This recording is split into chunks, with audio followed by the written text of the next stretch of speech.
Welcome back everyone. In this video we're going to be covering the material in Appendix 4B, and that's all about cost allocations. So learning objective 10 was to allocate service department costs to operating departments using what we call the direct method. And it's worth having a short discussion here about the difference between operating departments and service departments. So an operating department is any part of the organization that we'd say carries out the central purpose or function of that organization. So some examples might be the surgery department at a particular hospital that's interacting with patients and providing those surgery services.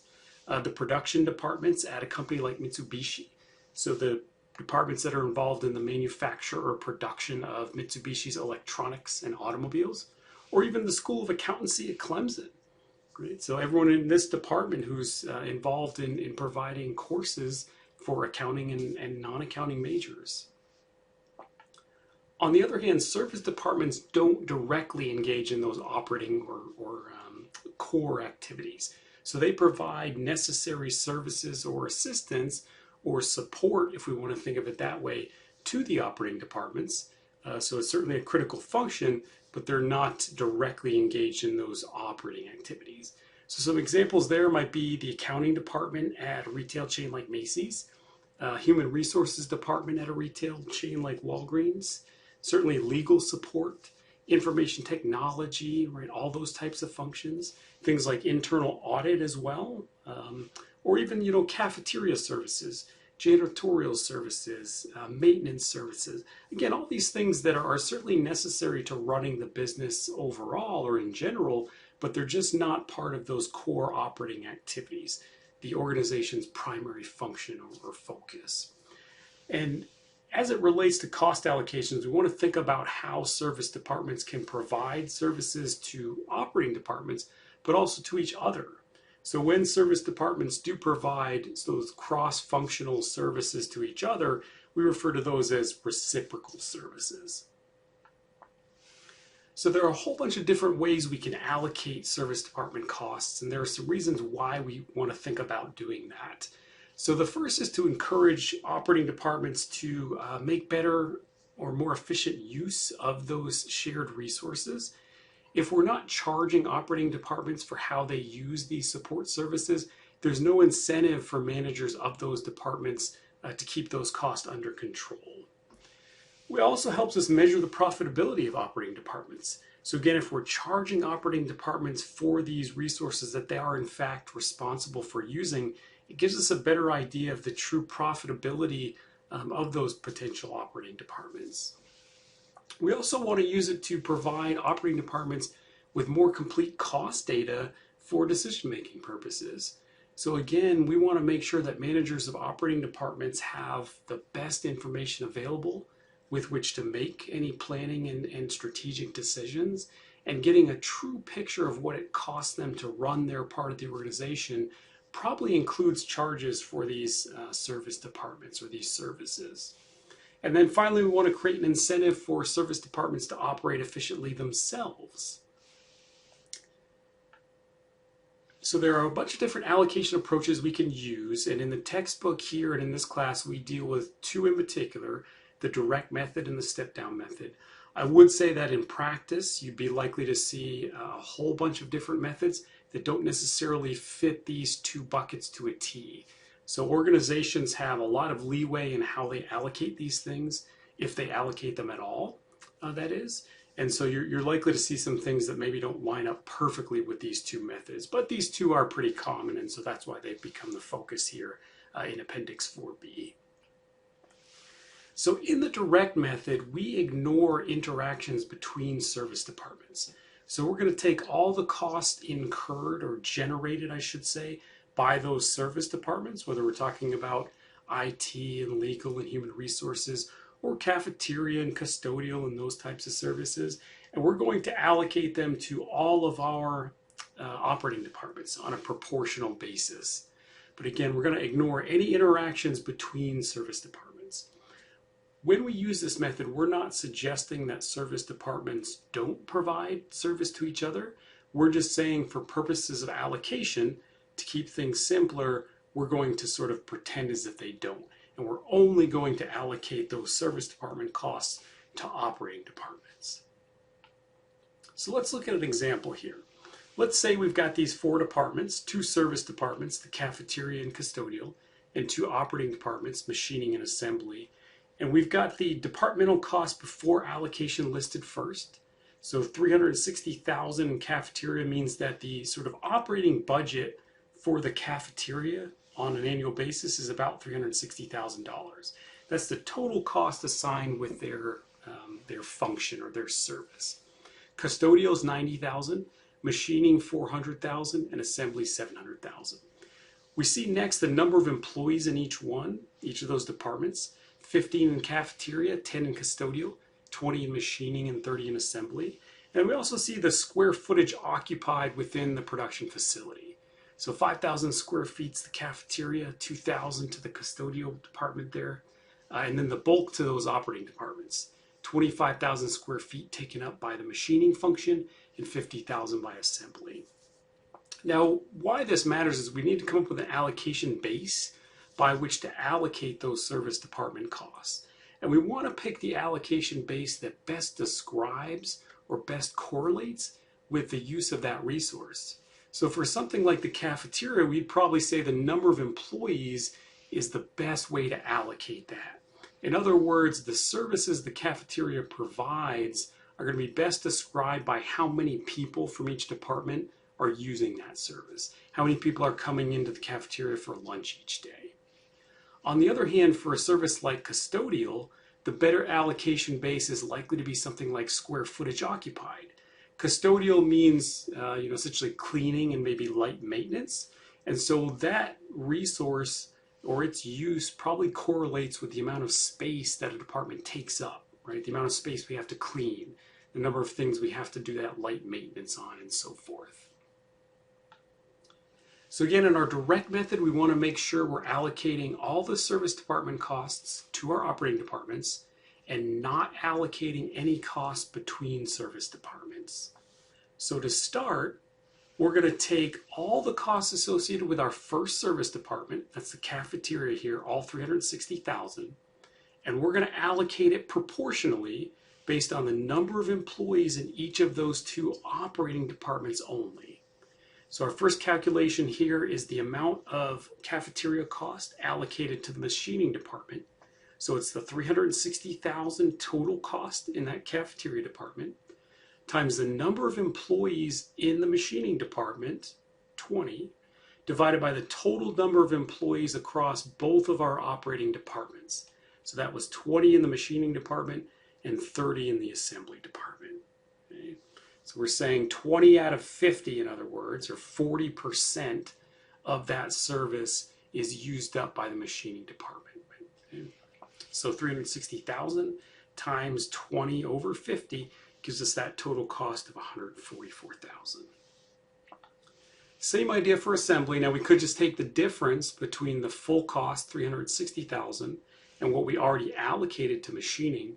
But if we had more than 2 departments, that wouldn't work, of course. So let's just work through that quick. We'll take the 360,000 total cost from the cafeteria department times the number of employees in the assembly department, 30, divided again by the total number of employees across all of our operating departments, 20 plus 30. And that comes out to our $216,000. Next up, we're going to allocate those custodial department costs. Same idea, we want to make sure we wipe out all those custodial department costs, 90,000 in total. We're going to allocate that proportionally to our 2 operating departments. So first to machining, we're going to take the 90,000 times the 25,000 square feet occupied by the machining department, divided by the 25,000 plus 50,000 total square feet occupied by the machining and assembly departments combined. Again, this denominator should be the total square footage across all of our operating departments. And that comes out to 30,000. Now we'll allocate the rest, the other 60,000, to that assembly department. But again, if we had more than 2 departments, we'd have to make sure we went one by one. So the calculation there is the 90,000 in custodial costs times the 50,000 square feet occupied by the assembly department, divided by the total again of 75,000 square feet occupied by the 2 operating departments combined. So there's our $60,000. So at the end of the period, at the end of our allocation process, we want to make sure the total net cost after allocation is 0 in all of our service departments. And then in our operating departments, it's going to be whatever costs were generated or originated in that department, plus all the costs that we've now allocated from our service departments. So we can see here in machining, that's a total of $574,000, inclusive of the cafeteria and custodial allocations. And in assembly, that's $976,000, again inclusive of what's been allocated from the cafeteria and from the custodial service department. Okay, learning objective 11 then was to allocate service department costs to operating departments using that other method, the step-down method. So importantly, the step-down method does not ignore reciprocal services between departments. It does, however, go in a step-down or sequential or linear fashion, starting with one service department and allocating all its costs across all the remaining departments. That's going to be all the remaining service departments and all the remaining operating departments. And then we'll go to the next service department and the next and the next and the next until we're done. We never pass things back and forth, though, in an iterative fashion between those service departments. In other words, once we've allocated from a service department, we never send anything back to it. So let's look at the same setup information from a minute ago with our direct method, but let's instead use that step-down method. So again, in our example, we had the two service departments, the cafeteria and the custodial. Cafeteria costs were allocated based on number of employees. Custodial costs were allocated based on the square footage occupied. And then we had our two operating departments, machining and assembly.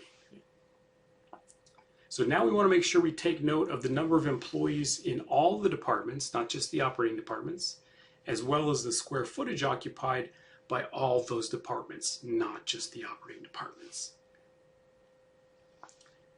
Now, unless we're told otherwise, we want to allocate first the costs associated with that service department that provides the most service. Now, oftentimes we're going to assume that's the department with the highest total cost. In this case, that's the cafeteria department, which has 4 times the cost of the custodial department there. So we're going to start by allocating that cafeteria department cost. And again, we want to wipe out all of that cost.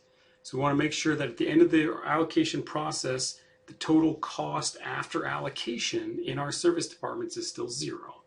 So here for cafeteria, we'll wipe out the full $360,000, but now we're going to allocate that not just to the operating departments, but also to the other service departments. In this case, just one other service department, that custodial department. So we're going to start there. So we'll take the cafeteria department cost of $360,000 times the number of employees in the custodial department, 10, divided by the number of employees across all those other departments, 10 in custodial, 20 in machining, and 30 in assembly.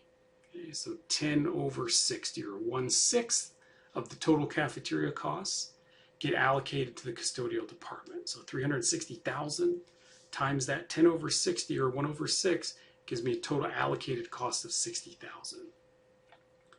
Then I'll do the same for my next department, in this case machining. So there's my cafeteria cost of 360,000 times the number of employees in the machining department, the 20, divided by the total employees across all 3 of those other departments, 10 plus 20 plus 30. And there's my total allocated cost of $120,000. Now my last department, I could plug the difference if I wanted, but just to be kind of thorough here, let's do the calculation. Total cafeteria department cost of $360,000 times the number of employees in that assembly department, now the 30, divided by the total employees across those 3 departments, the 10, the 20, and the 30 again. Okay, so again, that denominator is not changing department to department here. That reflects the total number of employees across all the departments to which I'm allocating these costs. So 360,000 times 30 over 60, or 1/2, gives me $180,000. Now, we want to be careful here. When I move to my next service department, I want to make sure I allocate all the costs that originated there and all the costs that I've allocated from other service departments. Again, after this allocation process is done, the total cost in my service departments post-allocation should be a 0 every single time. So now I'm allocating $150,000 from that custodial department to my 2 remaining departments, just machining and assembly. And again, we were doing this on the basis now of square footage rather than number of employees. So I'll take the $150,000 in total cost to be allocated times the 25,000 square feet occupied by the machining department divided by the total of 75,000 square feet occupied by machining and assembly combined. So that gives me a total of $50,000 in allocated cost. Then finally for assembly, I could plug the difference, or I'll take that $150,000 to be allocated from custodial times the 50,000 square feet occupied by the assembly department divided by the 75,000 square feet occupied by machining and assembly combined. So there's my other 2/3 or $100,000 in total. So again, thinking about the differences relative to our direct method, under both methods, we want to make sure our total cost in our service departments after allocation is always 0. In our step down now, we're allocating in a linear or step down fashion from service departments to both service departments and operating departments. Remember, in our direct method, we did not allocate between service departments. So what's going to happen is we're going to have different cost totals, right, in our operating departments as a result of this, because of the way we're passing those things between some service departments first and ultimately to those operating departments. So to wrap that up here, in both methods, remember any amount of that allocation base attributable to the service department whose cost was being allocated is always ignored. So we're not charging a service department for sort of their own cost, if we want to think of it that way. Any amount of that allocation base attributable to a service department whose cost has already been allocated is also ignored. Remember, we're not passing things back and forth between service departments, even in our step-down method. And then finally, each service department assigns its own cost to operating departments, plus all those costs that have been allocated to it from other service departments. And we saw that with our example a minute ago. When we went to allocate costs from our second service department, that custodial department, we were allocating not just the costs that had originated there, but also those costs that had been allocated from the cafeteria department to that custodial department. And that's it for the notes for the Appendix 4B here. I'm going to do a couple practice problems right now for that as well. So if you want to pause and think about these things or come back to it, that's fine, and I'll see you next time.